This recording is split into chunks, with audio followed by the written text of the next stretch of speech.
Okay, we'll go ahead and get started and bring to order the Washoe County Open Space and Regional Parks Commission meeting for Tuesday, May 4th. Roll call, please. Heidi Anderson. Here. Stephanie Chen. Here. Doug Doolittle. Here. Thomas Nguyen. Here. Darla Lee.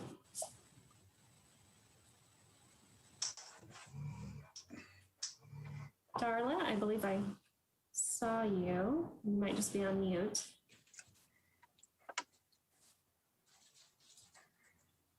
She might be having a technical issue, but I do see Darla Lee is here. Chris Menzel. Denise, before counting Darla as present, I recommend getting some kind of a verbal or a physical confirmation from her, but it looks like she just unmuted. Okay, thank you. Yeah. Hello. I'm here, sorry. Thank you, Darla. Thank you. Chris Menzel. Okay, I'm here to hear. Jennifer Oliver was not expecting.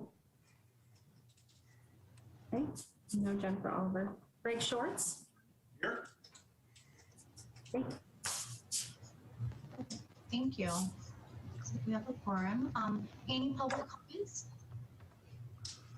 I show none. Item 4, approval of the agenda for the Open Space and Regional Parks Commission meeting of May 4th. Any additions or corrections?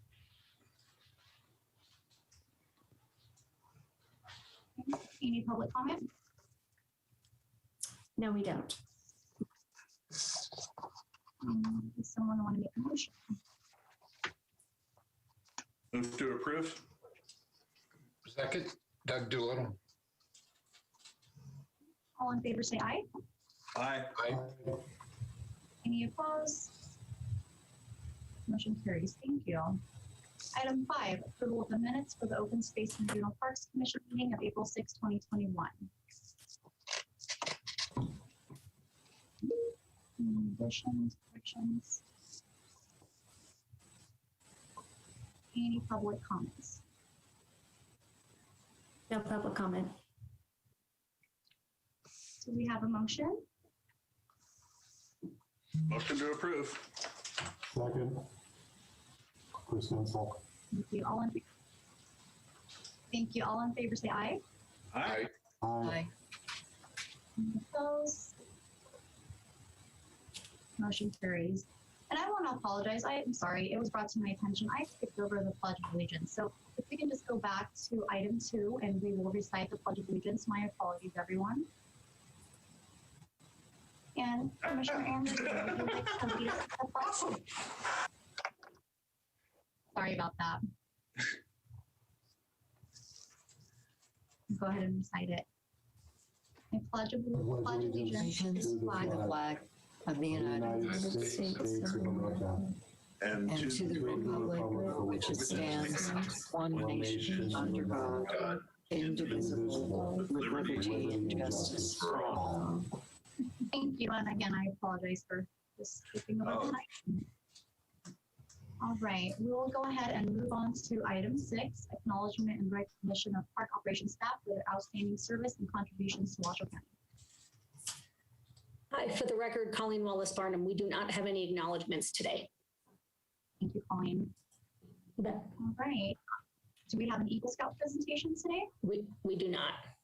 Could I ask a quick question about that? About the Eagle Scouts? The Eagle Scouts is wonderful, and I love, I love their presentations. What I'm wondering, are there any other groups that we should bring up for, so we have other groups that might be, is there a Girl Scouts? Is there, some other group that's doing cleaning, anything else at schools, any other things that you could think of that would basically allow us to thank more people who are doing things for us?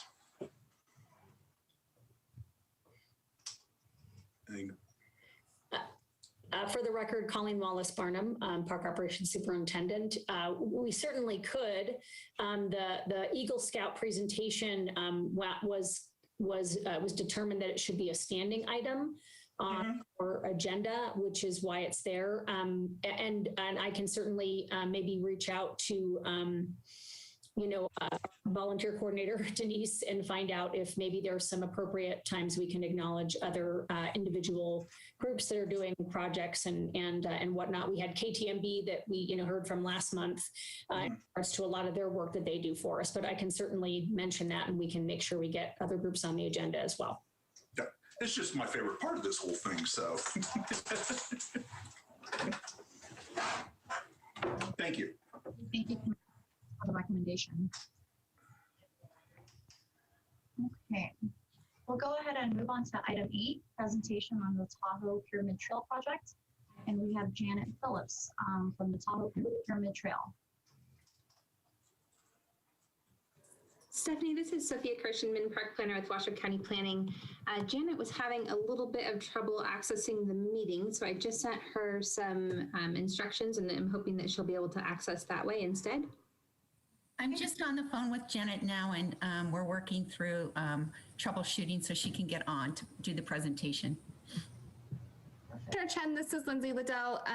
The agenda does allow the items to be taken out of order. So as chair, if you wanted to move on to the next item and then come back to the presentation, or perhaps it looks like the next item is somewhat related to this presentation. So perhaps the item regarding the Browns Creek Trail might be appropriate, but I will leave that to you. Yeah, let's go ahead and do that. Let's give her some time to get on, and we'll move on to item 10, presentation, discussion, and possible recommendation to the Board of County Commissioners to approve a proposal from the property owners of APN 154-011-07 to relocate the beginning of the Browns Creek Trail, primarily located on their property, to new alignments at no cost to the county and at the approximate value of $27,400. Okay, let me go ahead and share my screen here.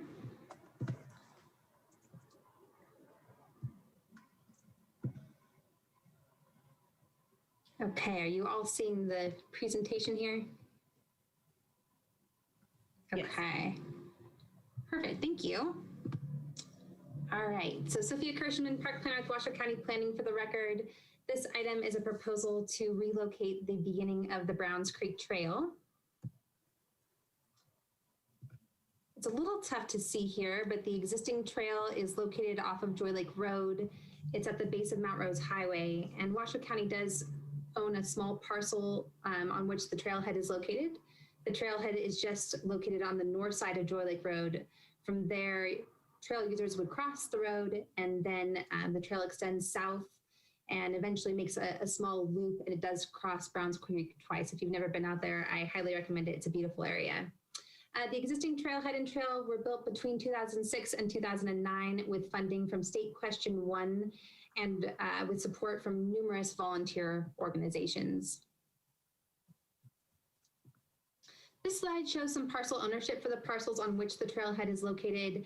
As you can see, Washoe County owns that small yellow parcel where the trailhead is. From there, the beginning of the trail is located on a parcel that is now owned by Robert and Victoria Loop. They recently purchased that parcel. The remainder of the trail is on property owned and managed by the St. James Village HOA, and it is common open space. Upon completing some research about the history of the trail, Washoe County staff realized that there is no recorded trail easement for the Browns Creek Trail. However, according to legal staff, Washoe County does have an implied easement for the trail. Okay, this slide shows the proposed trail realignment. The existing trail is identified there in purple and yellow. The yellow sections are portions of the trail that would remain the same, while the purple shows the area that would be relocated and decommissioned. The green identifies that proposed reroute area. To provide some background, Washoe County Park staff were approached by Robert and Victoria Loop at the end of last year. They were interested in purchasing the parcel on which the beginning of the trail is located, and they wanted to know whether it would be possible to relocate the trail. They have since purchased that parcel. Essentially, they are exploring opportunities to build a single family dwelling on the parcel and would like to realign the trail to better coincide with their future development plans. Specifically, their driveway and utilities would cross the existing trail location, and the existing trail would also pass really close to their proposed building envelope. Upon learning of the request, staff let them know that Washoe County Parks' main goals are to maintain public access through the parcel, to ensure that any realignment would be sustainably designed and developed, and then, of course, to maintain or enhance the user experience. Robert and Victoria Loop then hired Sierra Trailworks, which is a trail building company that Washoe County often works with, to essentially find a trail alignment that would meet both their goals, which are primarily to kind of reduce liability related to having a future driveway across the trail area, and also to move the trail a little bit farther away from their proposed building envelope. And that would also meet Washoe County Parks goals as well. And that is a proposal that you have in front of you today. There are certainly some pros and cons with the current proposal.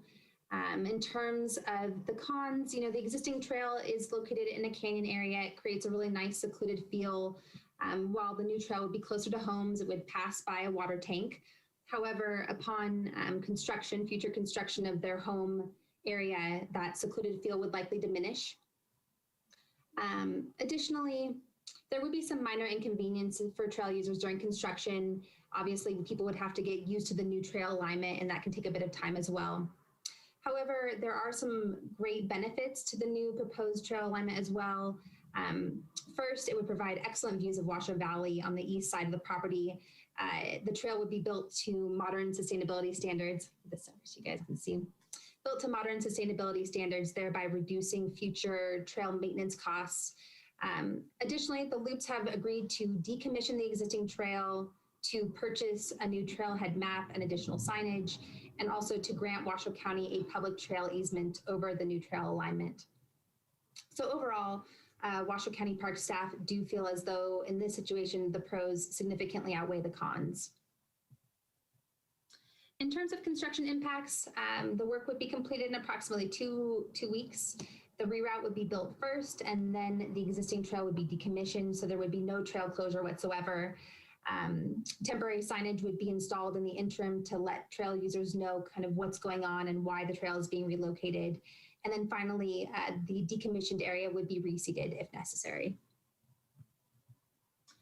And with that, I'd like to open it up for any questions that you may have about the proposal. We also have Robert Loop, one of the property owners, on the line today if you have any questions on his behalf.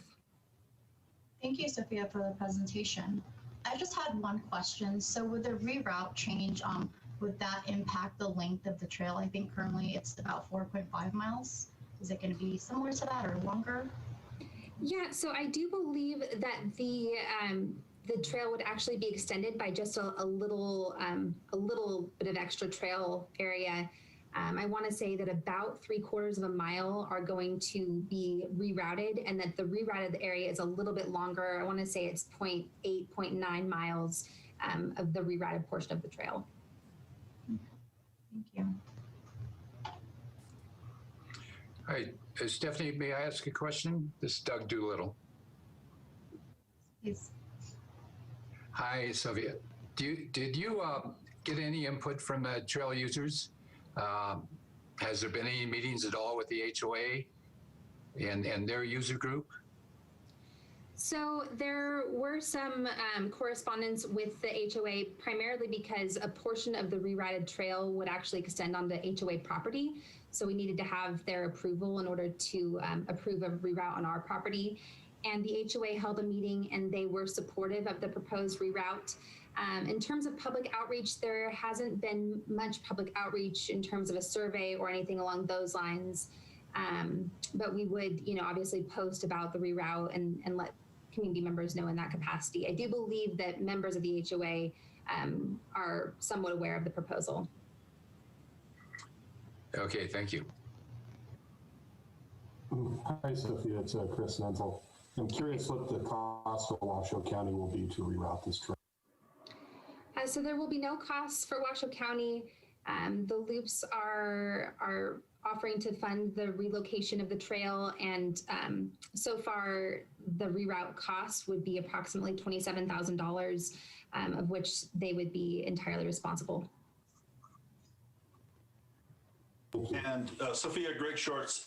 So are they going to have Sierra Trails build this, or do you know who they're planning to have do the construction?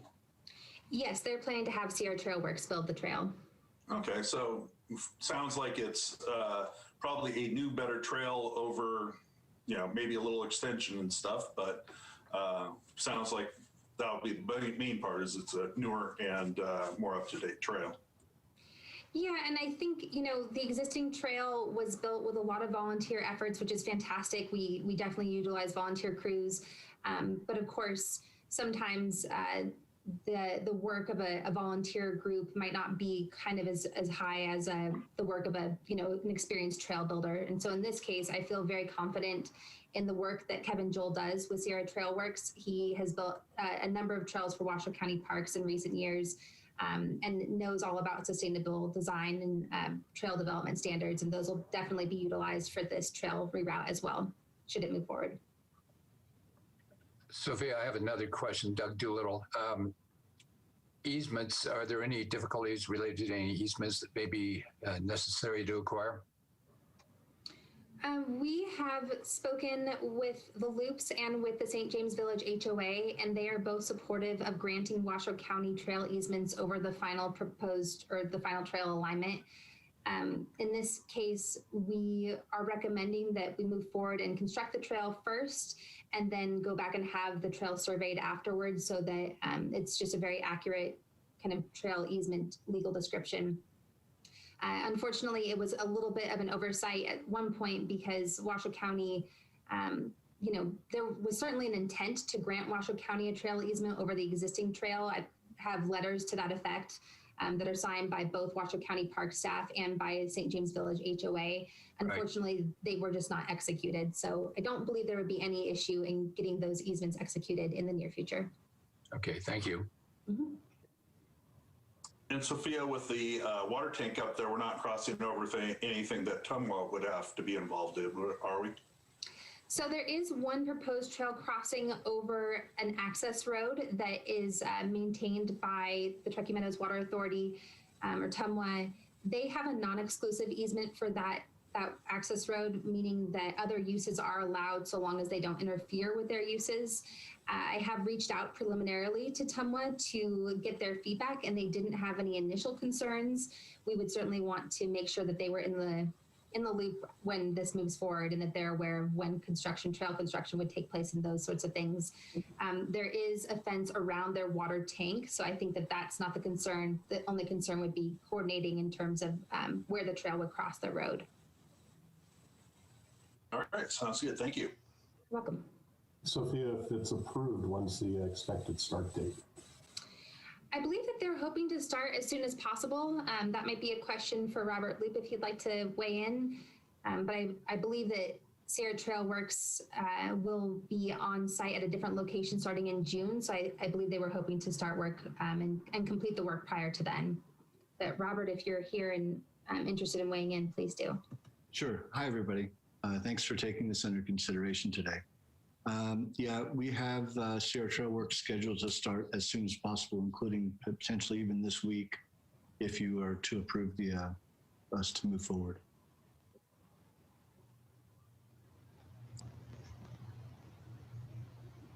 Thank you, Robert. And one more question, based on the, I guess the idea of building a new trailhead and the decommissioning of the old portion of the trail, there'd be very little impact to users of that trail during construction. Is that correct? That's correct. I'm sorry. No worries, go ahead. Well, Sophia Kirschman, Park Planner, Washoe County Planning. I do believe that the trail impacts would be minimal for existing users. The new reroute would be built first, and then at the very end, the construction that would connect those two trails would be built. Obviously, construction does have some noise impacts, things along those lines, but Kevin indicated that he would do everything in his best effort to complete the trail work during the week when trail use is lowest. So impacts, noise impacts, anything along those lines would be minimal and wouldn't impact, on a busy weekend or something along those lines.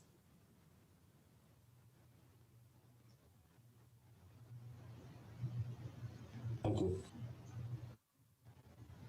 Sophia, this is Darla Lee. I just had a question about exactly where it is located because I'm not familiar with Browns Creek Trail. If you could enlighten me. Sure. So Browns Creek Trail is located in South Reno. It is off of Joy Lake Road, which is a road that's off of Mount Rose Highway. It's literally one of the last turns that you would make off of Mount Rose Highway before sort of heading up the highway and gaining in elevation.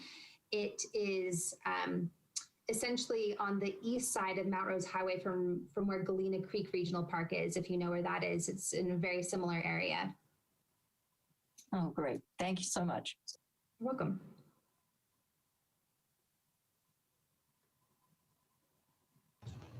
Great questions, everyone. Any other questions for Sophia or Robert? Okay. Do we have any public comment for this item? No, we don't. Thank you, Denise. With that in mind, this is an action item. Is someone interested in making a motion? This is Greg Shorts. Move to recommend the Board of County Commissioners approve the proposal from the property owners of APN 154-1107 to relocate the beginning of Brown Creek Trail, primarily located on the property with a new alignment at no cost to the county and an approximate value of $27,400. Thank you, Commissioner I'll Schwartz. second. This is Chris Ansel. Thank you, Chris. Okay, all in favor say aye. Aye. Aye. Aye. Any opposed? Motion carries. Thank you, Sophia, and thank you for Robert for the presentation and answering questions for us today. Thank you very much. We appreciate it. Thank you, sir. Okay, we will go ahead and go back to item 8. I believe Janet's here now.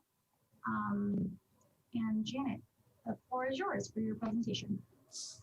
I'd actually like to jump in first. This is Sophia Kirschman again, Park Planner with Washoe County Planning. Just wanted to provide a quick introduction here for our next presenter. We'll be hearing obviously from Janet Phillips, who is president of the Tahoe Pyramid Trail Incorporated. I'm sure many of you have heard about the Tahoe Pyramid Trail or even had an opportunity to enjoy the Tahoe Pyramid Trail. It's an incredibly impressive project, and Janet will be providing an overview of the progress that they've made thus far, as well as future needs to complete the trail. This presentation ties in with our next agenda item regarding a potential memorandum of understanding between Washoe County and Tahoe Pyramid Trail, Inc. to assist with the trail effort. And with that, I would like to turn it over to Janet. Thank you, Sophia. And I'm going to show you a few slides if I have the permission to do share screen. Yes, you do. Okay.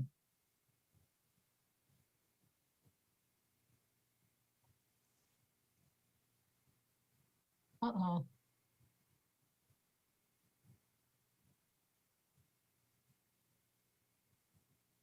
Okay, great. Can you all see that? And I'm talking Yes. and I'm not on mute, right? Good. Off to a good start. Thanks everybody for being here. Also, I should say on the call with me are Cheryl Surface, who many of you know, she's one of our board members, and also Julianne Zotter from Robinson Engineering, our engineering firm. So the Tahoe Pyramid Trail and Washoe County, I hope, will collaborate on the next section of our trail, which is from Sparks to Mustang. It's 5 miles long. And just by way of background, I think you all know that the vision of the Tahoe Pyramid Trail is to follow the Truckee River all the way from Lake Tahoe, where it starts, to Pyramid Lake, where it ends.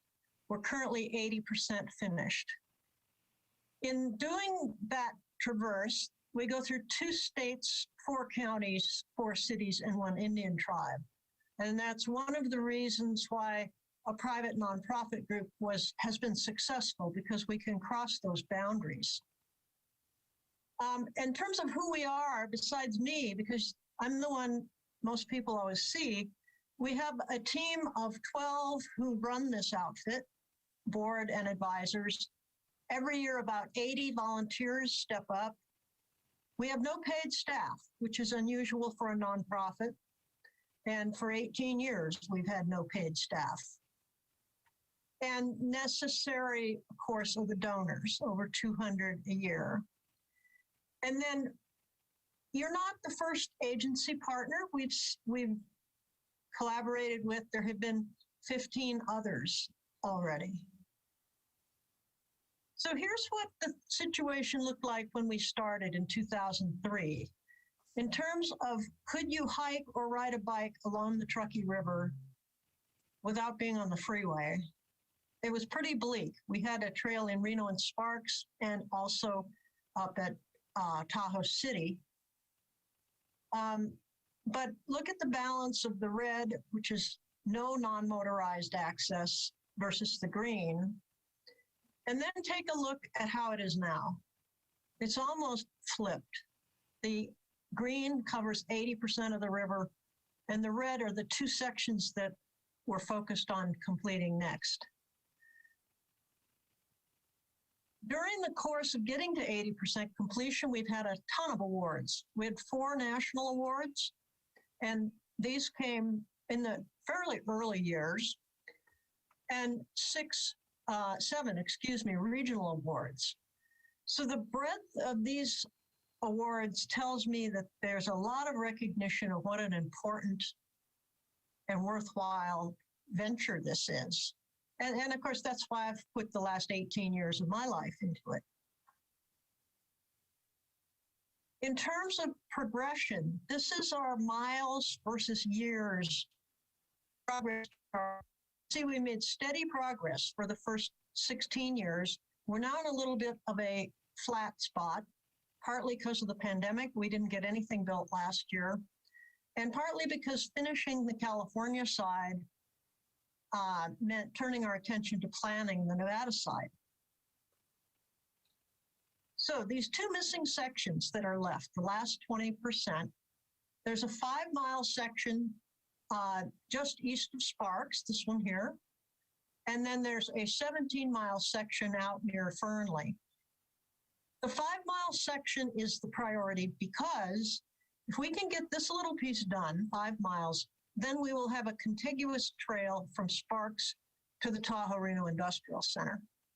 And we have had some feedback from those folks working out there that now e-bikes are so popular, there are some people who would like to ride their bike to work. That's what the landscape looks like. That's in the background, you see Sparks, and this was taken from about Lockwood. And what you'll notice here is the right side of the picture is a big mountainside, not appealing for building a trail. The left-hand side is Story County, and they do not want a trail. The section we're looking at putting the trail in is right between the freeway and the river.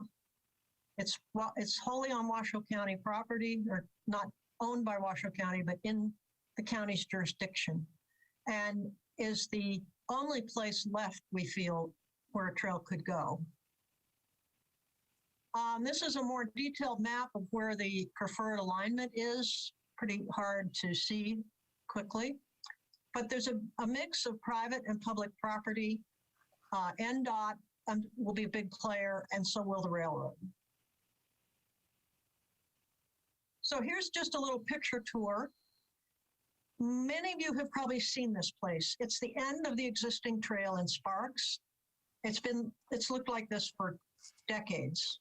And our proposal is to go east along the existing dirt road from that location at Larkin Circle. That this is a pre-existing dirt road. And I should say that our thinking right now is to make a dirt trail. So this would require practically no work, but there would be a fence to protect against the railroad tracks. And then you slip under the trestle, which will require some protective mesh, but that's easy to do.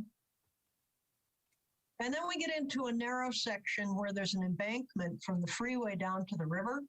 You see the guy in the orange shirt? That's approximately where the trail would go, along here. It's not easy trail construction, but it's nothing we haven't done before.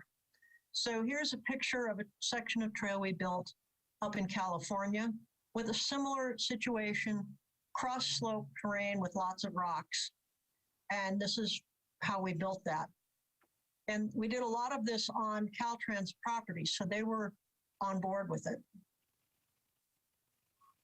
After the narrow section, you get into an archaeological area, and we will need to collaborate with State Historic Preservation Office on that to protect the antiquities. Beyond that, we get into an old rest area that NDOT no longer operates. It's really great, easy trail building, flat, not much to it. So this part, and it also provides a good construction access location. There's a second narrow section, very similar to the first, where the trail would just be formed by cutting a bench in that slope and armoring it with boulders. Here's the big ticket item. At about 1.5 miles or 2 miles from our starting point, we need to cross the tracks with an overcrossing. And this is obviously just a crude sketch, but this is a $1 million plus item. And so that is pending at the railroad now. We've submitted our request to them.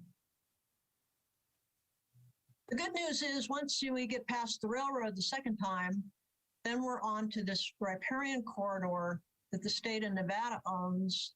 And it's not all as easy as this picture, but it's not very difficult construction. And that gets us to Washoe County's Lockwood Trailhead. So this is a great destination for the first leg because it has parking, restrooms, picnic tables, all the things that you would hope for at a trailhead. But we want to go a little bit beyond that in order to make this connection all the way to the industrial center. And that looks like this. It's a steep embankment. You can see the railroad is right here. And its property, the railroad's property, goes all the way down to the river. So what we've proposed to the railroad is that we would build an armored embankment along here to put the trail on. And this is, again, something we've done before. This is up in California near Farad, where there was a very similar hydraulic situation with rock armoring being built on top of for our trail bed. So these are things that we've done before. This is our list of cooperators. We have a lot of parties that need to be on board with this. The railroad is the most important one and the most difficult probably. NDOT needs to agree to have the trail below their freeway. State Historic Preservation, Department of Wildlife and State Lands, the Flood Project, and then there are 2 landowners near that last section. Our current status is the trail was included in the RTC 2050 transportation plan, and that's a big deal if we are ever to qualify for any grant money coming from the transportation world. So that's really good news. The railroad, as I mentioned, that inquiry is pending. We've had good discussions with NDOT and Department of Wildlife about their sections. The Washoe County collaboration, that's in agenda item number 9. So that's coming right up. And the funding, the early estimate of this is $3.5 million, and we have about 10% of the money in hand. So we have a long way to go on the funding. So that's the end of this 5-mile section, which gets us to Mustang. At that point, you can pick up the existing trail that connects to the Tahoe Industrial Center, and off you go to work. I'm going to stop there and answer any questions that you might have. I'm happy to go back to any of the earlier slides if you want. And hopefully somebody's going to help me with how the mechanics work on questions. Thank you, Janet, for the presentation. I think it's so important, the work that you guys are doing to create the connectivity for cyclists. So I appreciate you showing us the slides and the breakdown of what that would look like. Do we have any questions for Janet that we'd like to ask? Hi, this is Doug Doolittle. Hi, Janet. Good to see you. I guess the big question, and one that you have as well with Union Pacific, when do you anticipate hearing from them? I mean, I know that's been a difficult road to travel down for a long time now. Is it something that's going to happen in the next 6 months, 3 months, 3 years, or do you have any idea? Well, they've formalized their process since our last go around, which for those of you who don't know, we attempted to get through the railroad's property about 10 years ago. They've now adopted an actual sequence of events. You submit a project and they have a 3-month target window to review it and respond. So we'll know something in 3 months. That's great. Other than that, I don't have any questions. Thank you. Hi, Janet. It's Chris Menzel. As a cyclist, I've ridden quite a bit of the trail that's already in existence, especially the portion that connects what was the old Southwest Reno to Verdi. That lets us, that's the Peddler's Sunday ride, and I'm on that ride a lot. So my question kind of is in a general sense, once the trail is built, who maintains various parts of the trail? Interesting you should ask. When we started originally, the vision was we would build it and each local government jurisdiction would maintain it. That has turned out not to be the case. In most locations, we maintain it through our trail adoption program.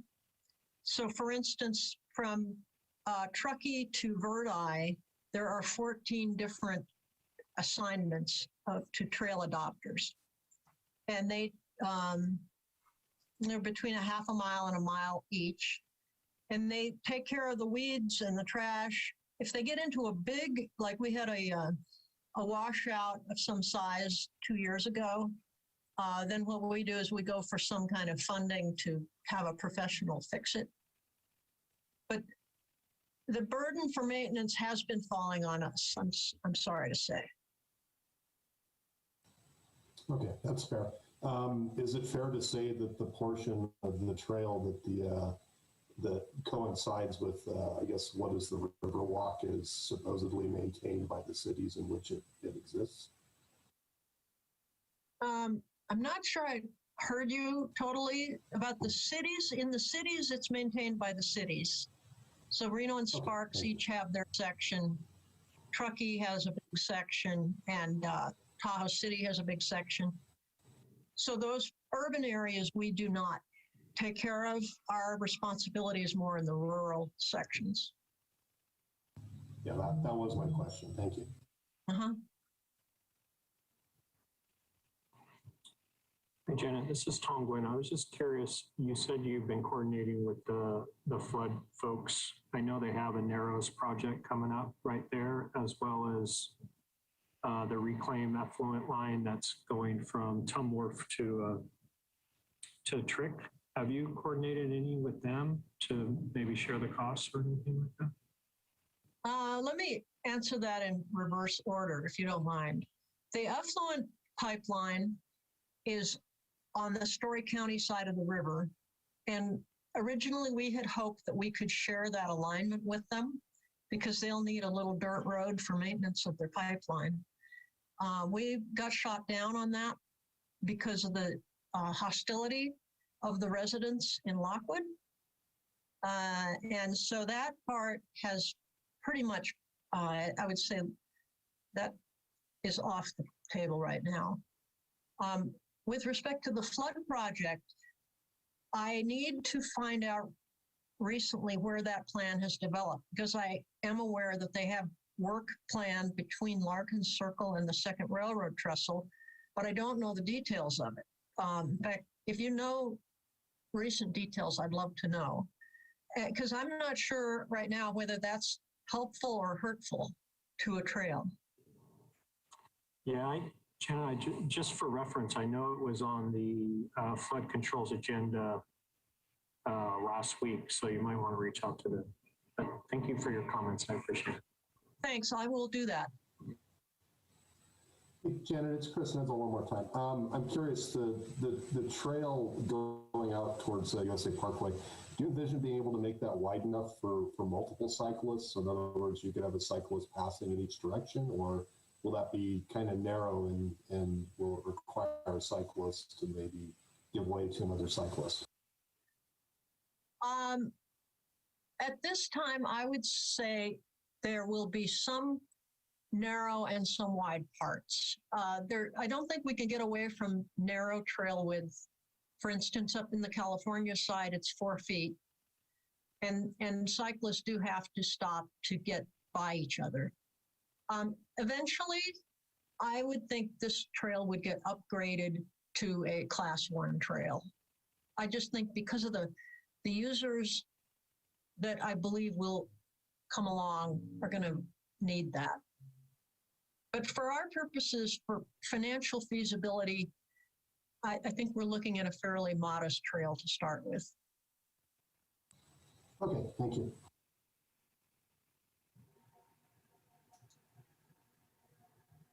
Janet, this is Darla Lee. I'm curious if you have any statistics about, you mentioned utilization. So the utilization of the trail as it is now, and do you, is there any way that you can anticipate how much more it will be utilized with this extra section, filled in? I don't have that information, Darla. The only thing I can offer is the first section of trail we ever built was from Mogul to Verdi, and it's a class 1 paved trail. And the use on that is average 200 cyclists a day. I really don't know if this would be similar to that or not. And as far as hikers, is that this is for hikers and bikers also, correct? Correct. Honestly, I don't think there will be a lot of hikers on this section because it's right next to the freeway. It's across from the sewer plant. I think most of the hikers are going to prefer to go further east where Nature Conservancy's property is. It's a lot more scenic out there. Mm-hmm. Oh, Although sure. I have been surprised that our traffic count up in the California Canyon shows twice as many hikers as bikers. So I've been wrong before.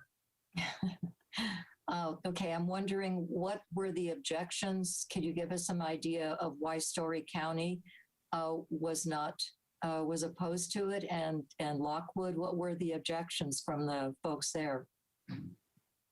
It was primarily a fear of vandalism, robbery, crimes from trail users. One of the most vivid comments I remember was, "I moved out here to get away from you people." Okay. Yeah. Thank you. I was just curious. Thank you very much. But Darla, let me add one thing to that is they have been fearful of the homeless migrating down the trail from Sparks to Lockwood. And I used to dismiss that as a needless worry, but now I don't dismiss that anymore. I think it is a legitimate concern. Yeah, I can see that. Thank you. This is Heidi Anderson. I just have a quick question, and I apologize if I missed this earlier and you talked about it, but have you thought about a plan B for if the railroad doesn't come back favorable? Well, since we're already on Plan C, that's what this is. I guess one possible scenario is in approximately 20 to 30 years, NDOT thinks they're going to widen Interstate 80. And if they do that, they would probably build a trail incorporated with that project. Unless the attitudes change in Story County, I don't see another good solution. Yeah. Thank you. Mm-hmm.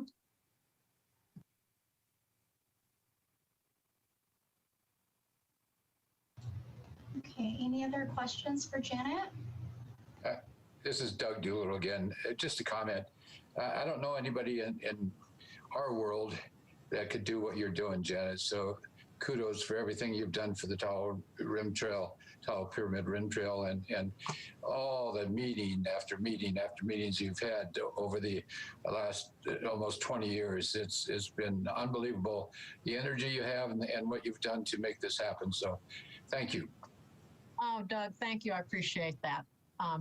It's, you know, it's a vision. I didn't really actually in the beginning know that it would be this hard. I thought, how hard can it be to build a trail along the river? And now I know. Well, thank you. We'll have to name it after you at some point in time in the future. Yeah, I'll just echo that and say that those of us who are beneficiaries of your passion for this are certainly thankful. It's very much appreciated. Thank you. And maybe I'll tell you, you know, if I move my head out of the way, you can see this beautiful. It's right near the Nevada state line. You can't see the freeway, but it's just beautiful. You should go there if you haven't seen it yet. It was a great partnership with the Truckee Meadows Water Authority.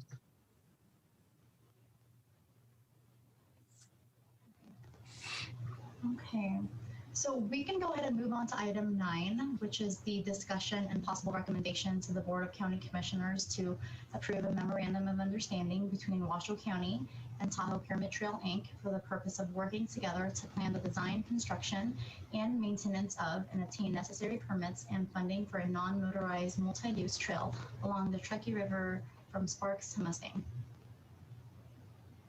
Sophia Kirschman. Oh, go ahead. Go ahead. No, go ahead, Sophia. Okay.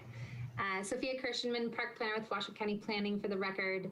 As Chair Chen just mentioned, this item is to approve an MOU between Washoe County and Tahoe Pyramid Trail, Inc.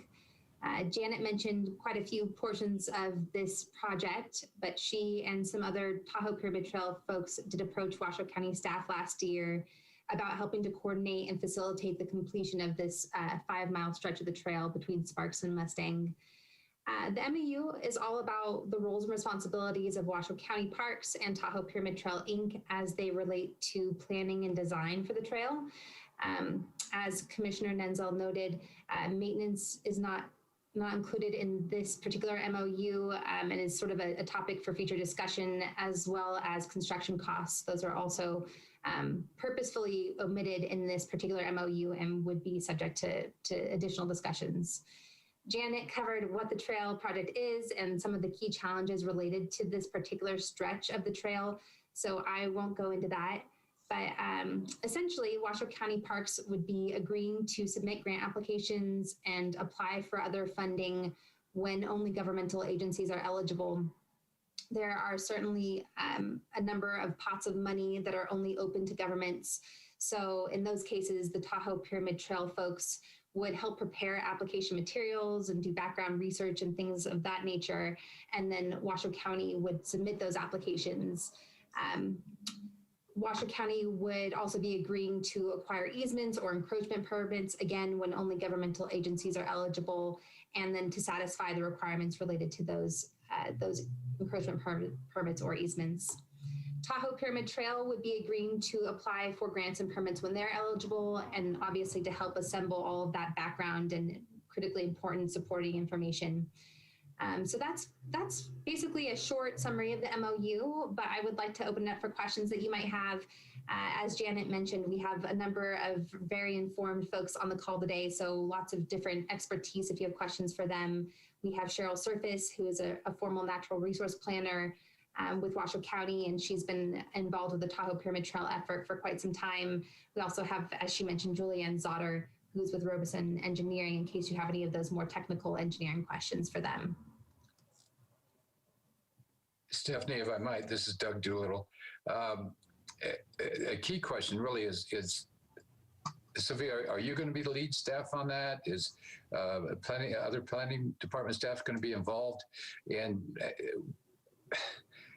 to what length? I mean, how have you calculated how many total hours might be necessary from you or others to begin the application process for grants and follow through on them to a conclusion? Yeah, so to start off, I would likely be the primary staff member on this project, but we've also had Joanne Loudon, our natural resource planner, involved in a number of discussions, and I'm sure that she would be involved with this project as well. There are some caveats in the MOU that basically say that, Washoe County's responsibilities and roles would be subject to county staff and county resource availability. As you all know, there are a number of projects and limited staff time available, but we do think that this is a critically important project. It's been going on for a long time, and in the capacity that we can help, we would like to be supportive. There's also a number of policies and various plans in our open space and natural resource management plan, in the park master plan, that very clearly spell out that Washoe County Parks should be supportive of this effort in whatever capacity we can be. So we've tried to recognize some of the limitations and tried to build that into the MOU as best as we can. Okay, great. Just to follow up, and I support the staff being involved up to the point that the money is there to do that kind of work. I think it's an important effort, but I don't want it to take away from things that the county have going to relative to any other funding grants that's necessary for any other projects. But I support what you're doing. Absolutely, and I think we've also tried to build in some language about just having to prioritize this project with our other county projects. So if we were to submit grant applications, we would obviously have to take that into consideration as well. Right. But there may be some specific grants in this particular case that would be an opportunity for this project that wouldn't be an opportunity for other projects, primarily because it's in that RTC regional transportation plan. And so there are some kind of federal funding dollars that open up with those kinds of, more multimodal transportation focused projects compared to some of our other trail projects that are more, on the ground dirt trail projects. Well, last question related to that then, because a lot of it looks to be on railroad right away. Is there any funding at all left in the federal government, on the federal government side, for rails to trails? I mean, I know rails to trails are on the trail beds, primarily used for abandoned railroads. But because it's in the right of way, is there any ability to apply for funds using that agency? I would defer to Janet or Cheryl on that one. I think that they both attended a presentation recently on that rails to trails funding. I would just comment that there's a new federal pot of money called RAISE, which is an acronym for something about, it's the big infrastructure bill. And it's got money in it that could be used for trails, with rails or not. One of the paradoxical issues is the minimum amount of a grant there is $5 million. And our project is only $3.5 million. So I don't know if we beef up the cost so we can qualify for that money or seek a different source. I don't know of any money specifically earmarked for rails with trails. And I don't know, Cheryl, if you have any information on that? Occasionally there is money from Rails to Trails. They'll have a grant program as well. And I'm sure that we could apply for it just being within the railroad right away for that. There's just so many different opportunities. And to answer one of your questions, Doug, is the Tahoe Pyramid Trail is definitely interested in having the county submit the application on our behalf, but we would also be collaborating with Sophia on that application. So she wouldn't be out on her own trying to put together an application on behalf of the county. So that's one of the things that we would definitely be interested in helping with. Good to know. Thank you.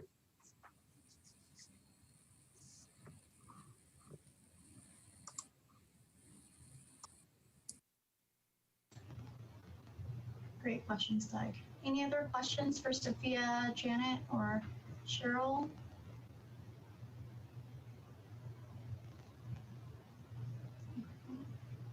Any public comment on this item? We have none. Thank you, Denise.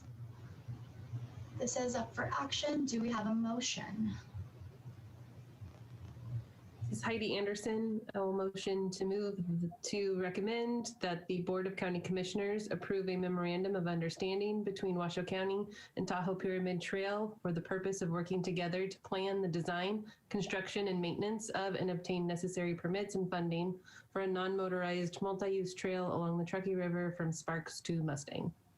I will second that. Doug Doolittle. And I will gladly third that. Thank you.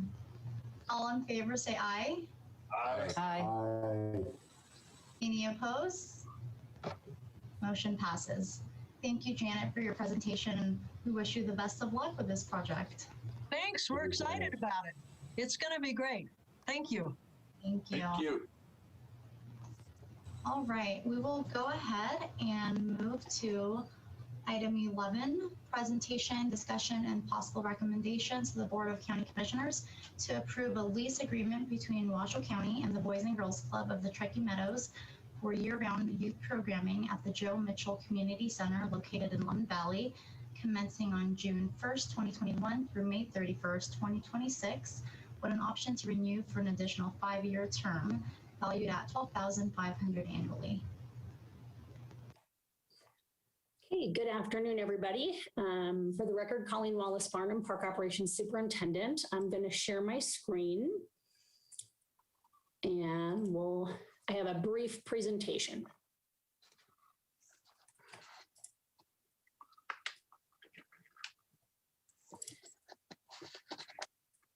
Okay, can everybody see okay? Okay, great. So the Joe Mitchell Community Center, you can see here, this is a picture outside, and the Boys and Girls Club of the Truckee Meadows have occupied the Joe Mitchell Community Center now for the past 10 years. Just to give you some background on the Boys and Girls Club of the Truckee Meadows. Oh, sorry, this next picture is just showing you exactly where that is in relation to Lemon Valley Park. Joe Mitchell Community Center, where the big red arrow is to the left, that's the center itself. You can see the parking surrounding it. And then outside of the picture to the right or east is Lemon Valley Elementary School. So just some very brief background on the Boys and Girls Club. They have been in our area since 1976. They've grown quite a bit in the years that they've been here, and the Joe Mitchell Community Center is one of just 36 sites that they operate in the Truckee Meadows. This is just a picture of the entryway and kind of the classroom area or activity area of the center. And then, like I said before, in 2011, we entered into an agreement with the Boys and Girls Club of the Truckee Meadows. Over the past 10 years, it's considered a clubhouse site, and the clubhouse sites are just basically ones that operate year round.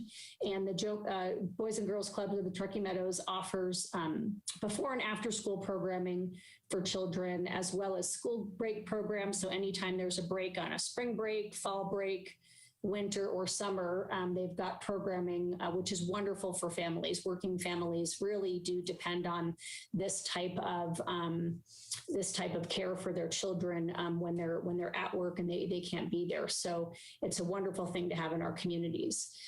They also have a leader in training program for young adults and teens.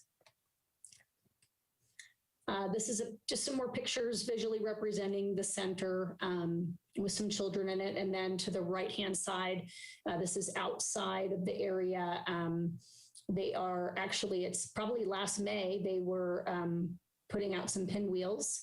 And it's right in Lemon Valley Park. So the nice thing that's great about that center is that they can go outside right away from the center and go enjoy some fresh air. I wanted to give you some statistics just to show how important they really are for the community in the North Valleys. So you can see in January of 2019, they do monthly statistics. So we did January for the past 3 years. Membership total just shows how many families are signed up to participate in any of their activities.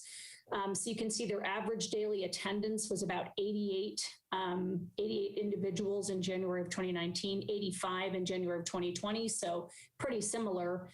And then you go to an average daily attendance in 21 post-pandemic is less than half.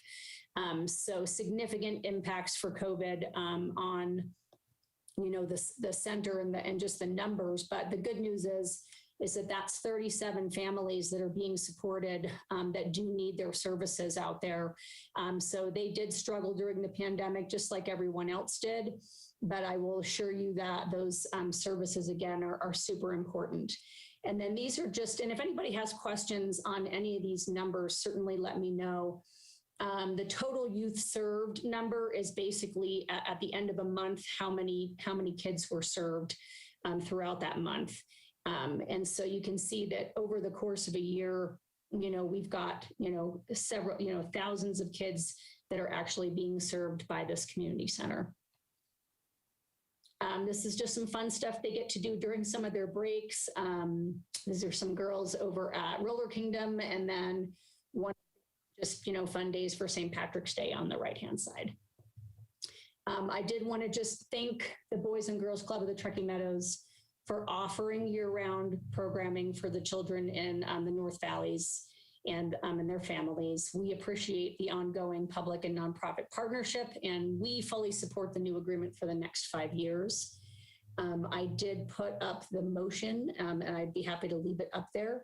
And then I'm not sure if anybody joined. I did invite them to come, but I never got a confirmation that anybody had from Boys and Girls Club is going to join in the meeting today. But if anybody has questions, I'll try to do my best if they're not on the call to answer. Thank you, Colleen, for the presentation. I agree. I think it's great that we have a partnership with the Boys and Girls Club, and they're doing great work to engage the youth in our community. Just wanted to make a comment, not a question. My kids were in Boys and Girls Club. Their ability to provide services for underserved communities and things like that in this town are just spectacular. So anything we can do to help them provide those resources is a good thing. And this is Doug Doolittle. I agree with you, Greg. This is an important program, particularly in that community, and it's served the residents out there very well over the years, and it's a tremendous partnership that should be continued.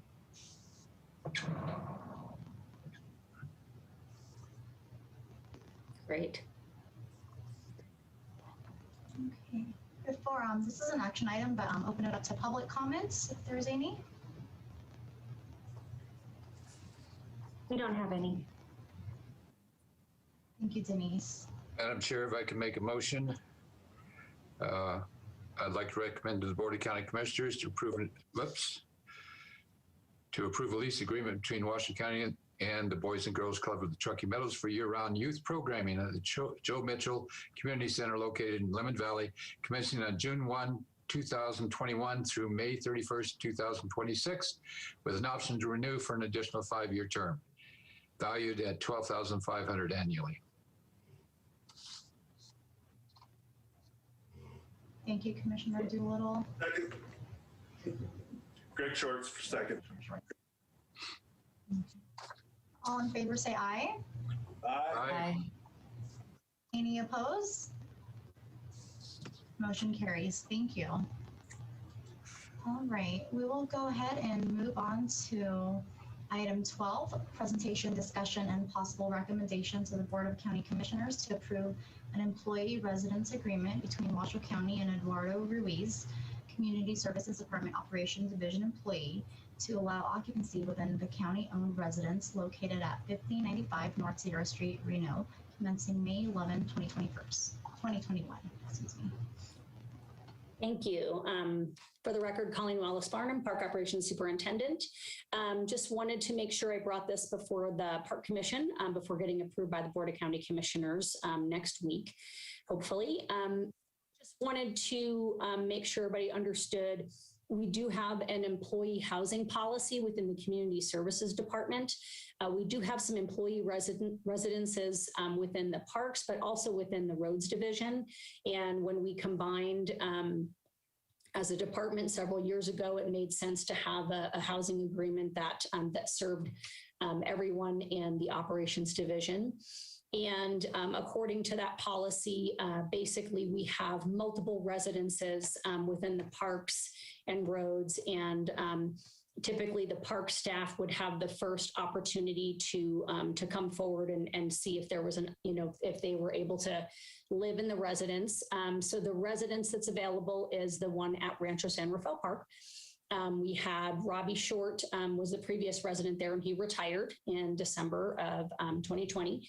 So during the break in time, we typically have our facilities folks go into the residences and do any upgrades or make any improvements if there's any that need to be done. And they did spend some time in there doing those things. We had a few employees that reached out to us, and we do an interview process with the employees that are interested. And Eduardo Ruiz is actually the maintenance worker. He is there. He replaced Jennifer Conlon Thompson, who was promoted to the maintenance supervisor. So he works out of Rancho San Rafael Park. And it's exciting to have a person who works in the park actually live in the park as well. It always kind of benefits the citizens and certainly our department. There are multiple, I would say alarm systems for all of our buildings that are in the North region. So living in the residence, you're the first on call in case there's any emergencies or overnight issues going on, and then just another contact in the park. So Eduardo was excited to have the opportunity provided to him and his family. So we are looking forward to being able to offer him this opportunity. Just wanted to make sure you were aware. So last month, you approved a lease agreement with Great Basin Institute for the lease agreement of the Galena. And the Galena residence is actually the only residence where we don't have an employee living there. All of our other residences, which we have a total of 5, the other 4 all are employee residences. And it just, it just depends on what the best fit is. Great Basin Institute obviously provides a great value by having staff at the visitor center, which, is why we have that going on at that location. But we feel that an employee is a great fit for Rancho San Rafael Park. So. And I'm happy to answer any questions if anybody has any. Colleen, I actually had one strange question to ask you about the contract. It says 2 adults and 1 child. What if they decide to have another? That's funny that you asked that because it came up in another conversation. We would potentially amend the agreement. We were thinking about making the agreement slightly more generic so that if they do have another child, or, I think it even identifies the number of pets that they have, that we could make based on the size of the house, what we felt was appropriate. Yeah, I should do that ahead of time if I remember.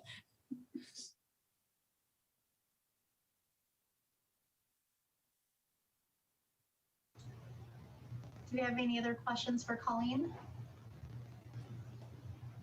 Okay. Any public comment for this item? No public comment. Thank you, Denise. Would someone like to make a motion?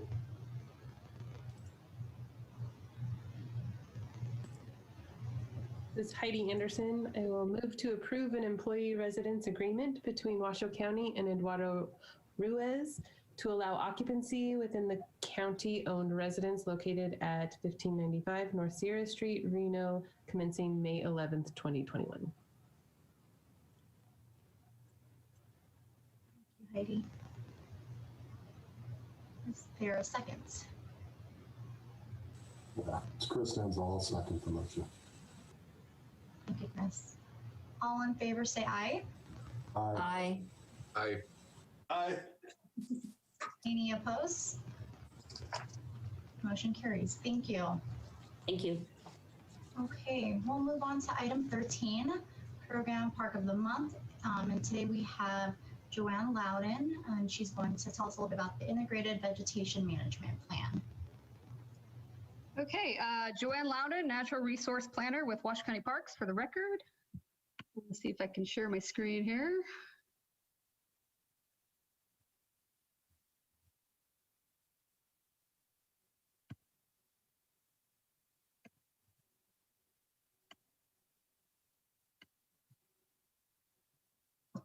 Okay. So today I'm going to be giving you sort of a brief overview of our Integrated Vegetation Management Plan. This is also referred to as the IVM plan. So I'm not going to go into a lot of detail on the plan itself, but I really just want to give you kind of a high-level summary of what the plan addresses and then how we are currently using it. So this plan was developed for us by Resource Concepts, Inc. They completed this in June of 2020. The IVM plan was focused really on our park and open space areas along the Truckee River corridor, but of course this can be used to develop treatment and revegetation plans for any of our park and open space sites. So like I mentioned, when the IVM plan was developed, really we were focused on our Truckee River park and open space areas. Those are shown on the map here. So these tend to be the areas where we have the most challenges with vegetation management, including noxious and invasive weeds. And like I mentioned, the tools and strategies in this plan can be used to develop veg management plans pretty much for any of our Washoe County park and open space areas, and pretty much any site in Washoe County. So you might be asking yourself, what is integrated vegetation management? So really, IVM combines multiple strategies to control or limit undesirable vegetation. These can include chemical, biological, cultural, mechanical, and manual treatments. Let's see, it also promotes establishment and maintenance of adaptive and native perennial vegetation communities. And of course, it utilizes adaptive management to modify treatment plans as needed to meet site-specific goals. If you're not familiar with adaptive management, it's pretty much just the continual process of learning from our experiences and then changing how we manage a site based on what we have learned. So the big thing that I want you to kind of take away from this is that the IVM plan provides a framework of strategies and tools that assist us in developing site-specific vegetation management plans. So this is really important because each individual site will have different challenges and opportunities, and you really can't take a one-size-fits-all approach to vegetation management. It's really not effective.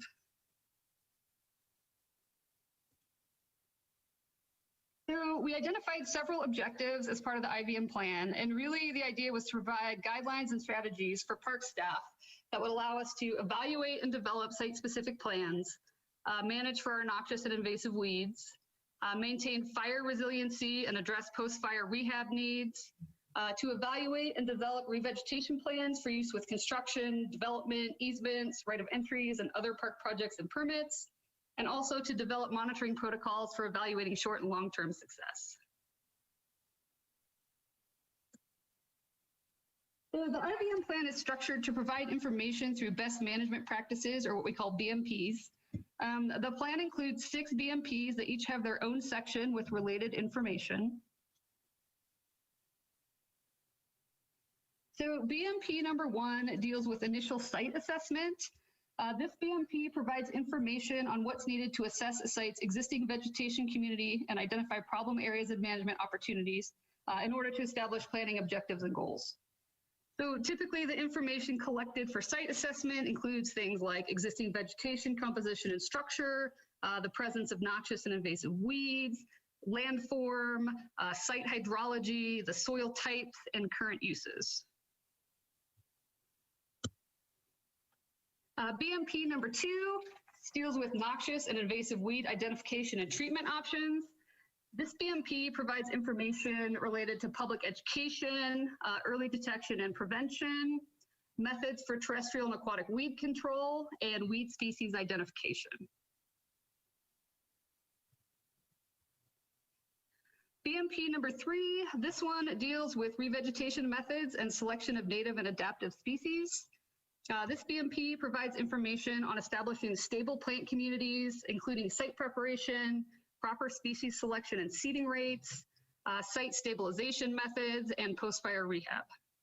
This section also includes a revegetation plan template that we can use with third-party contractors. This would be for things like special use permits, rights of entry, and access easements.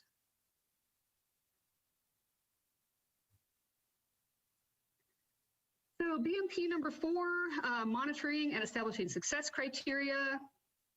This BMP provides information on monitoring methods, short-term and long-term effectiveness monitoring, establishing plan objectives and success criteria. This section also includes a lot of information on utilizing reference sites, ecological site descriptions, disturbance resistance groups. All of these things can be used together to determine appropriate success criteria and to determine what type of vegetation is appropriate for the site and what the site can support.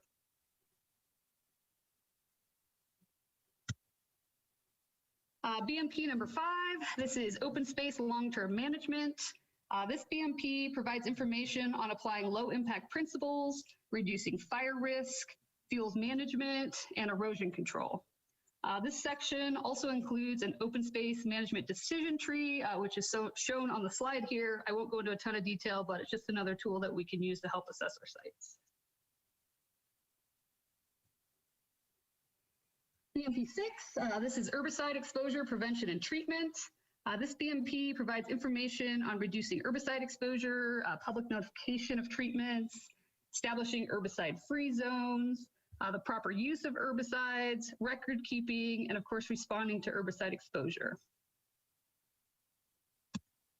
So how are we currently using this IBM plan? There's really 2 main kind of points here. One is that the IBM plan is providing a framework and a set of tools and strategies that's guiding park staff in developing site-appropriate treatment and revegetation plans. And then the second part is the plan includes a revegetation plan template and tools for park planners to be able to evaluate plans submitted by permit applicants. And this is especially important when we have special use applications, rights of entry, access easements, those types of things.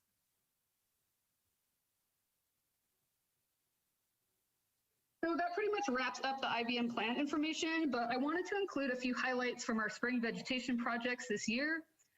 We are grazing goats out at the Swan Lake Nature Study Area with the aim to reduce perennial pepperweed, also known as tall whitetop. We've had the goats out there for the last week or so, and they are doing a great job in removing the weeds.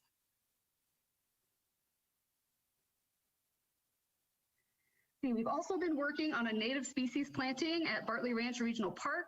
This is part of post-fire restoration efforts. As you can see from the photos, we have a lot of areas in the park that are still just covered in cheatgrass and not much else.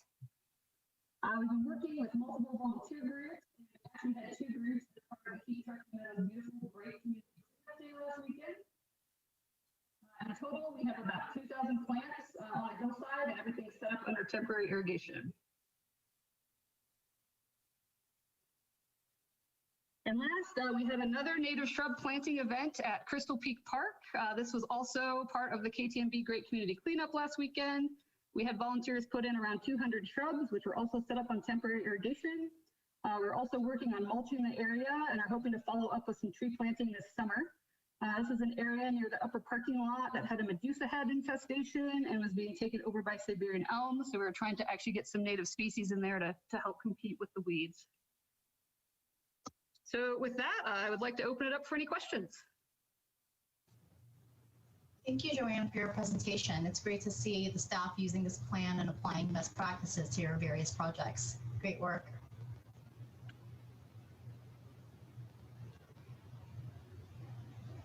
Do we have any other questions or comments for Joanne?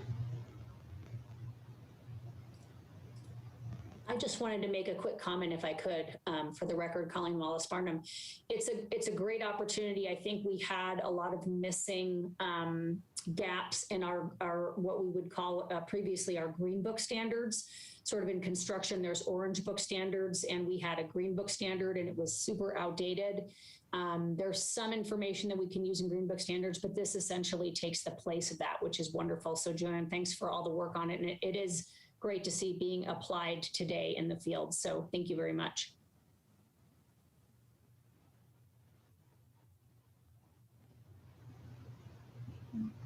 Thank you, Joanne, for being here today. All right, we'll go ahead and move on to item 14, Parks Reports. For the record, Colleen Wallace Barnum, I know we had a lot on the agenda today, so if anybody has questions, I'd be happy to answer. Just to give you a very quick rundown, it's growing season, so all the water's getting turned on, fertilizing, aerating, hiring seasonal staff to assist with, just additional reservations and a lot more public in the parks. It's been beautiful out. We've been extremely busy. So, just highlighting that we've also done a lot more volunteer projects. But if anybody has any questions, certainly let me know. Yeah, this is Heidi Anderson. Colleen, I am curious how recruiting is going for seasonal staff, as I know that has been a problem for some organizations and businesses in town. Good question. It has been slow but steady. I will say we have a lot of returning folks. So thankfully we did hire last year. So we were able to kind of pick it up. A couple of positions here and there. We typically have issues with some of our recreation positions for aquatics facilities we're challenged with right now. So we're hoping that we will continue to get the trickle in of applicants. But yeah, it's kind of, it seems like it is a struggle. I think some people, what I've heard from our supervisors is that some people are making more on unemployment. So they're not seeking jobs. So unfortunately that can hurt us a little bit, so. Thank you. And then just to ask that question, Colleen, so when you don't have enough seasonal staff, how does that impact programming? Does full-time staff kind of spread the load for any of the programming activities that seasonal staff would generally cover? Mm-hmm. Yeah, it falls on full-time staff because we just can't, we depend on the seasonal staff to kind of, widen out, the extra workload. So yes, and so we just can't spread ourselves. We spread ourselves pretty thin as it is, and then it just gets spread a little bit more thin. So yeah, it's challenging when we can't hire. Keep our fingers crossed that those seasonal staff applicants come in, continue to come in. Okay. Any other comments or questions for? Okay. Thank you, Colleen. Seeing thank none, you. We'll go ahead and move on to item 16, director's reports. Good afternoon. For the record, Dave Solero, Assistant County Manager, Washoe County. Good to see you all this afternoon. The board has been pretty busy through the month of April. As you'll recall, a few things came through this, through the Open Space and Park Commission, went onto the board. So the board did approve the lease agreement with the Great Basin Institute. That was in the area up off of Melrose Highway there at the Galena Creek Regional Park. And that was one of the resident agreements that Colleen mentioned earlier. That's the one location where we don't have employees. Rather, we do that through a contract. So we also had some golf flurry. So as you'll recall, the management license for Washoe Golf Course was approved by the board, as so was the amendment number 1 for Maz Golf management for Wild Creek for the balance of this year. At the same time, they've given staff direction to go ahead and move forward with negotiating a contract for the unsolicited proposal that we received from First Tee and Mass Golf on Wild Creek. So getting ready to start that process, and hopefully we'll have something back to you fairly soon on that. The board also executed the amendment to the easement agreement at the Sugarloaf Peak open space. You'll recall that was a change in location for a water line easement, an enlargement of that. The board also accepted some donations from various businesses and organizations. And then most recently at the April 27th meeting, accepted the bid for the regional shooting range facility road and storm drain improvement project. So all good things happening at the board level for parks. And I was hopeful that the board would have also adopted the tentative budget, manager's recommended budget, so I could bring some information to you on that today, but they postponed that until their meeting next week. So I'll have to cover the budget items. Hopefully there'll be some good things in there for you all to chew on a little bit for parks and open space as far as budget goes.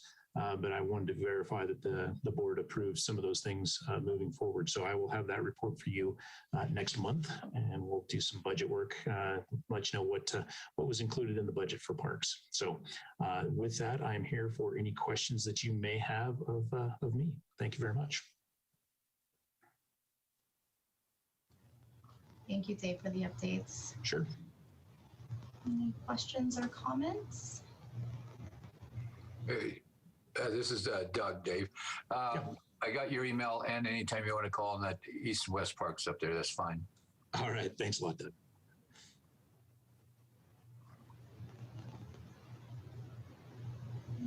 Okay. All right, I'm not seeing or hearing anything, so we'll go ahead and move on to item 16. Presentation from the District Attorney's Office on Nevada's Open Meeting Law, NRS Chapter 241.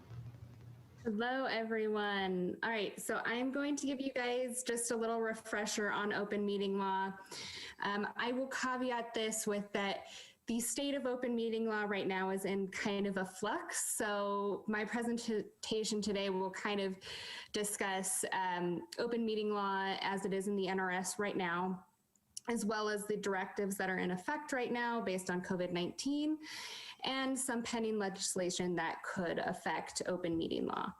So let me share my screen, and I've never done this before, so hopefully everything goes smooth. Okay. Let's see here.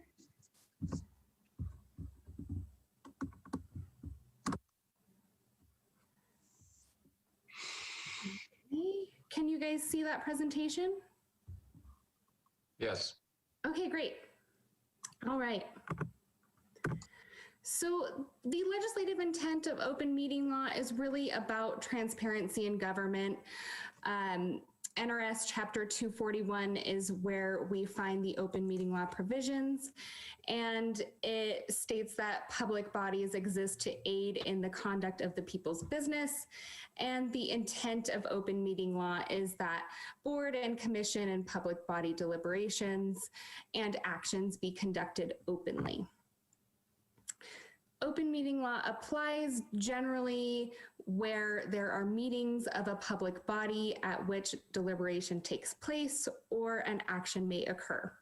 And for purposes of open meeting law, a subcommittee is also a public body, which in this case, you could run into some issues if the Parks Commission instructed several members of staff to do work on an item together and then come back with recommendations. If that did occur, I might pop in and say, hey, you might be creating a subcommittee and shouldn't do that.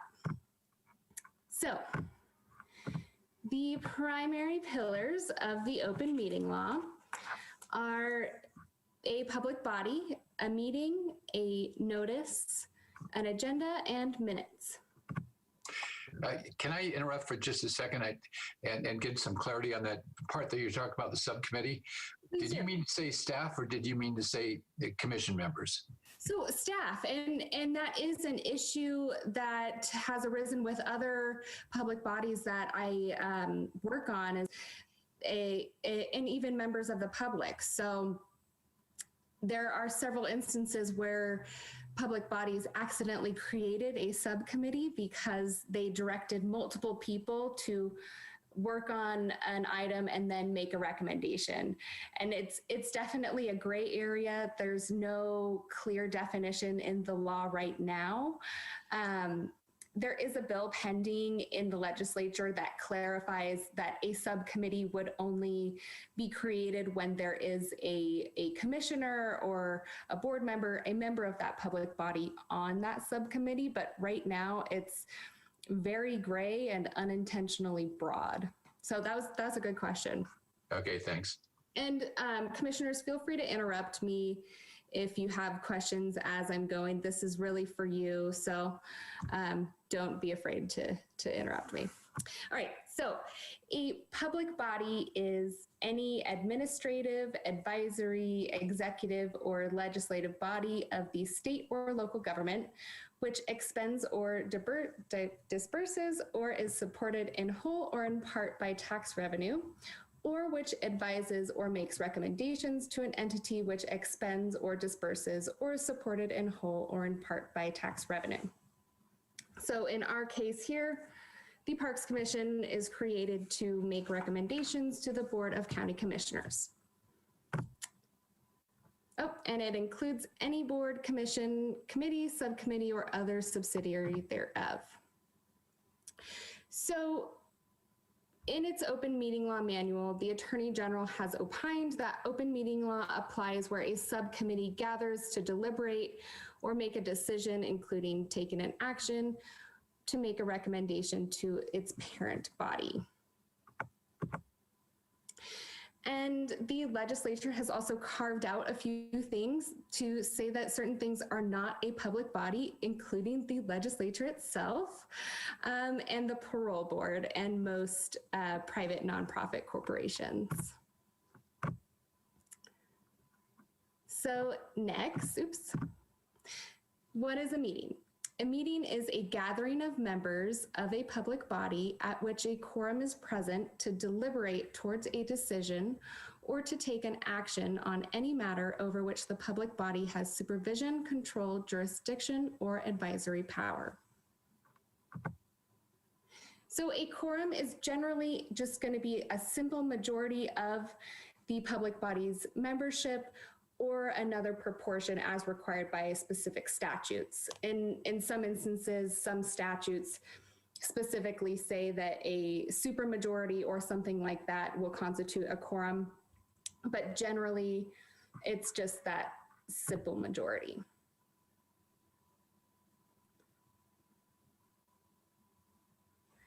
All right, so methods of holding meetings.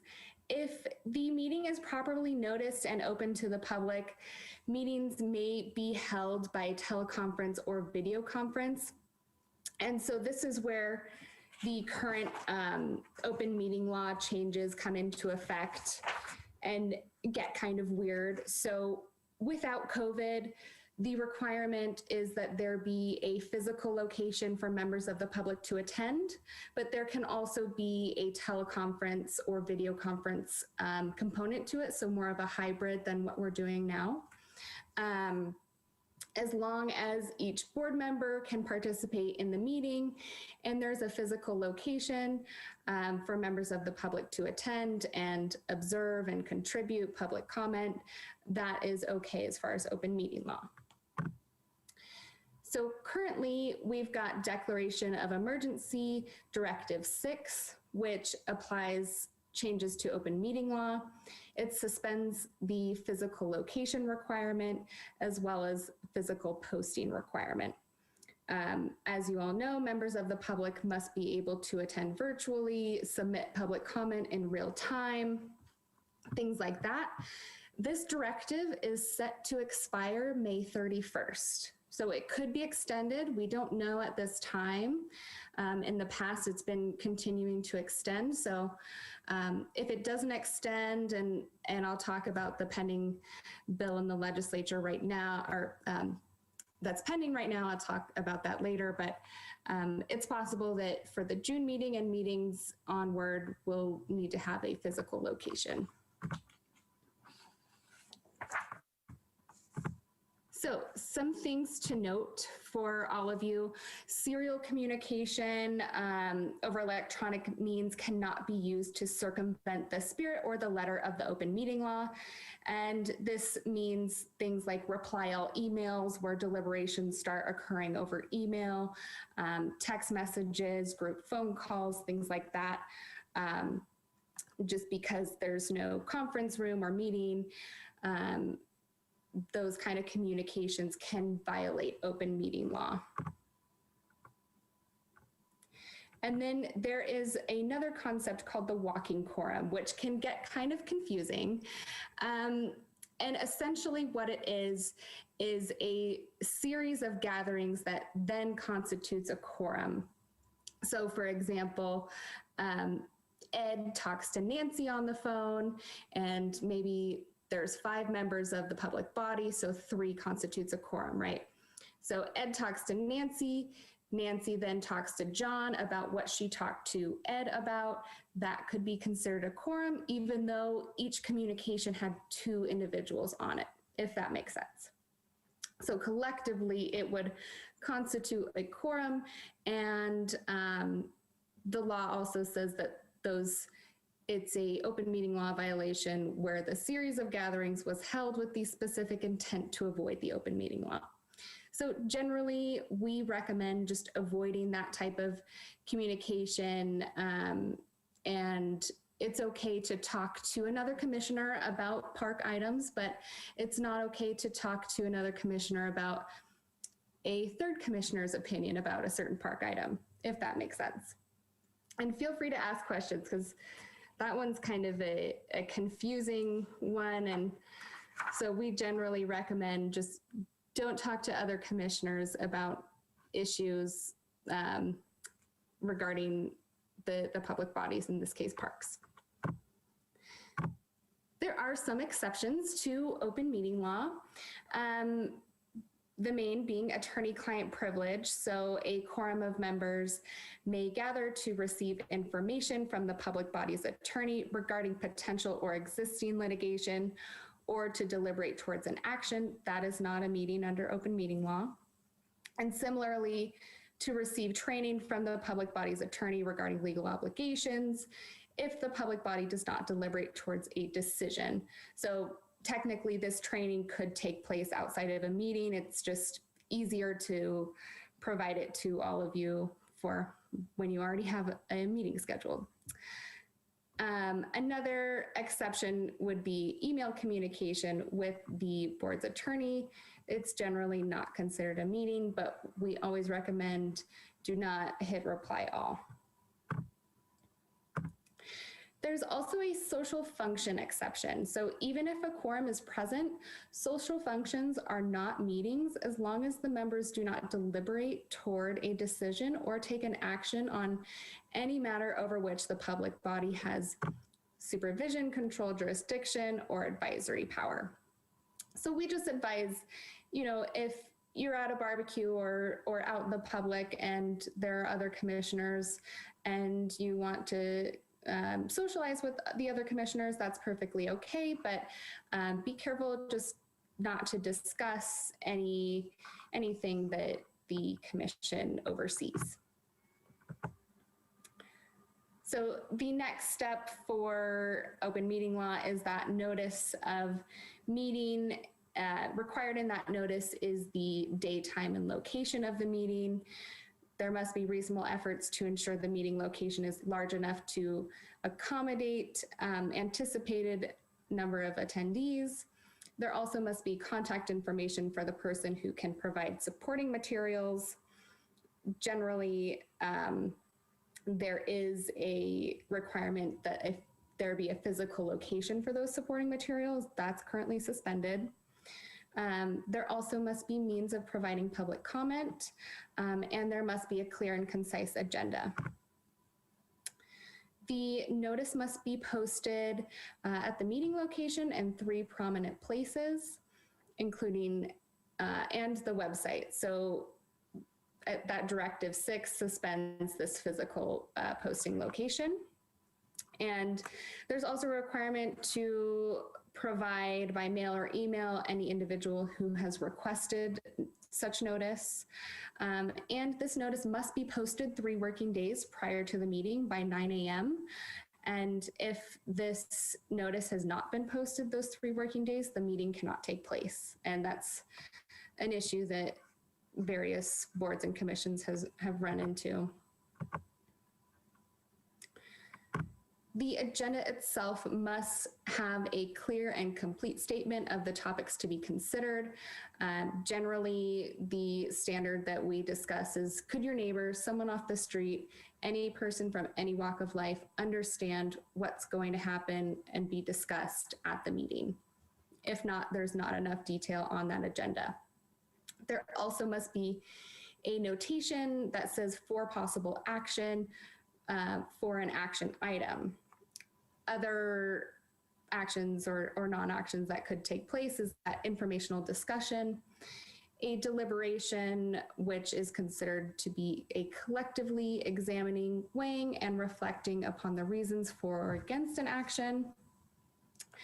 And an action which would be a decision, commitment, or promise, or affirmative vote. For public comment periods, there are two different options that can be required. So open meeting law allows for a block of time at the beginning of the meeting and at the end of the meeting, or you could do a public comment after each action item. And generally, it's our recommendation just to do both, just to increase that public participation and opportunities for that in our meetings. And one thing to note here with the current directive, it requires real-time public comment, even if there's no physical meeting location. So, and we've been doing that this past year, but we can't just allow public comment via voicemail or email. They need to be able to provide it during the meeting.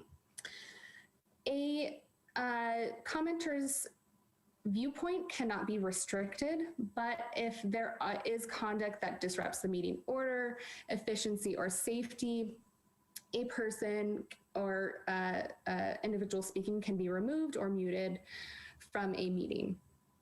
And another thing on public comment is that the commission cannot deliberate or take action in response to public comment unless that is on the agenda. So not so much in Parks Commission, but just so you guys are aware, if a member of the public did comment on some issue that's not on the agenda, my advice to you is to not deliberate or discuss with other commissioners at the meeting or outside of the meeting. And the agenda itself must also include that notice that agenda items may be taken out of order, combined, removed, or delayed. So supporting materials made available to the public include the agenda, and includes those supporting materials like those presentation printouts. The supporting materials themselves must be posted on the public body's website and must be made available to the public at the same time that they're made available to members of the public body. So it's a little bit different than when the agenda needs to be posted. The supporting materials can be posted a little bit later. It's just as long as they are made available at the same time as being made available to the body. They can also be made available by email or an email link if the requester approves that. So as far as taking an action in a meeting, the standard is a little bit different whether the public body is comprised of elected officials only, like the Board of County Commissioners, or appointed officials like in the Parks Commission. So where a public body does not have elected officials, a majority of the members present are the amount of votes needed to take an action. If the members of the public body are elected officials, it's a majority of all of the members of that body, not just who's present at the meeting. And minutes, open meeting law requires minutes to be maintained. The minutes must contain the date, time, and location of the meeting, the members present, the substance of all matters discussed or decided, and any remarks made by a member of the public. And one thing that I've had come up is a member of a public body will say, well, I wasn't present at that meeting, so I can't vote on that item. That's not necessarily the case. Really what you're looking for is to make sure that it has all of those requirements. And certainly if you're not present, you can note that on the record and note that your vote reflects that, but just a lack of presence doesn't prohibit you from voting to approve minutes down the road. So meetings must be audio recorded or transcribed. Minutes must be available within 30 working days after the meeting. They must be retained for 5 years and the audio for 3. And the minutes themselves must be approved within either 45 days or at the next meeting, whichever is later. So corrective action. So if the commission or any public body accidentally takes some kind of action and it wasn't noticed on the agenda, so it was in violation of the open meeting law, the public body can take what's called corrective action within 30 days. And if that corrective action is taken, the Attorney General's office can choose to not prosecute that open meeting law violation. So enforcement of open meeting law falls within the Attorney General's office. If a complaint is made, the Attorney General will notify the public body within 14 days. If a complaint is submitted within 120 days of an alleged violation, the Attorney General is required to investigate it. If it's made after 120 days of that alleged violation, the Attorney General will not investigate it unless that violation wasn't previously discoverable and the complaint was submitted within 1 year. The Attorney General is also not required to investigate an alleged violation if a person's interests are not significantly affected by the violation. So the example we generally give is the person doesn't live here, has no involvement in whatever the alleged violation was. It's just some random person in another state or another country, things like that. If the Attorney General conducts an investigation, it will inform the public body. After an investigation, the Attorney General will issue a finding, either no violation occurred or that a violation occurred with an explanation for the finding. The public body can submit a response within 30 days. If the Attorney General finds that there was an open meeting law violation, the public body needs to acknowledge that finding on their next agenda. So for open meeting law violations, the Attorney General may bring a legal proceeding to void an action that was taken in violation, or to obtain an injunction, which is a court order, to prevent future violations of open meeting law. A private citizen can also bring a similar legal proceeding.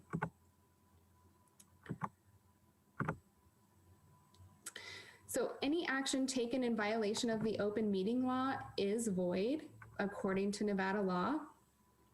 Open meeting law violations can also result in administrative fines against board members. I've got the amounts there. They go up to $2,500. Serious violations of the open meeting law, which is where a member has knowledge of the violation and actively participates, it can result in misdemeanor charges. So that's really important to be aware of. But there's an exception here. If a board member or commissioner violates the open meeting law because they were relying on legal advice, that there's no administrative fine or criminal penalty related to that. Some sources of information, if you are interested in looking into more open meeting law issues, of course, is NRS Chapter 241. There's also an open meeting law manual that the Attorney General's office publishes, and the Attorney General's office also issues various opinions from time to time. And also, if there ever ends up being some kind of open meeting law question, feel free to give me a call, email me. I'm happy to answer any of those questions that may come up. And so as far as pending legislation, AB 253 is currently active. It clarifies the definition of subcommittee, and it also would make permanent the option for remote meetings.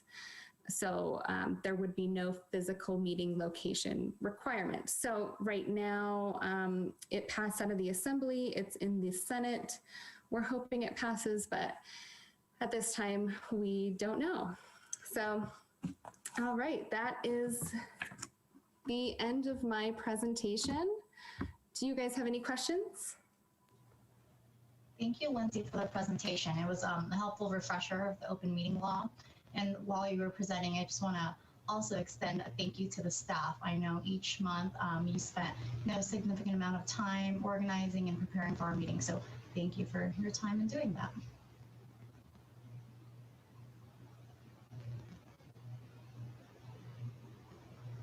Any questions for Lindsay?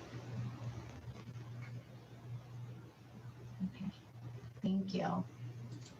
All right, we will go ahead and move on to item 17, commissioners' comments.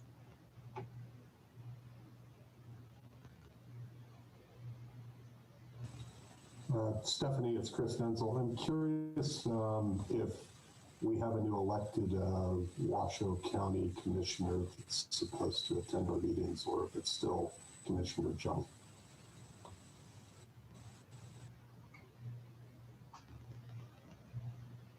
I'm hoping maybe Colleen or Dave can answer that for us. Yeah, Lindsay, if it's okay if I answer that question. Yeah, go ahead. Okay, yeah. No, currently Commissioner Jung is still the appointed representative to the Open Space and Park Commission. So for the record, Dave Solero. Thank you, sir.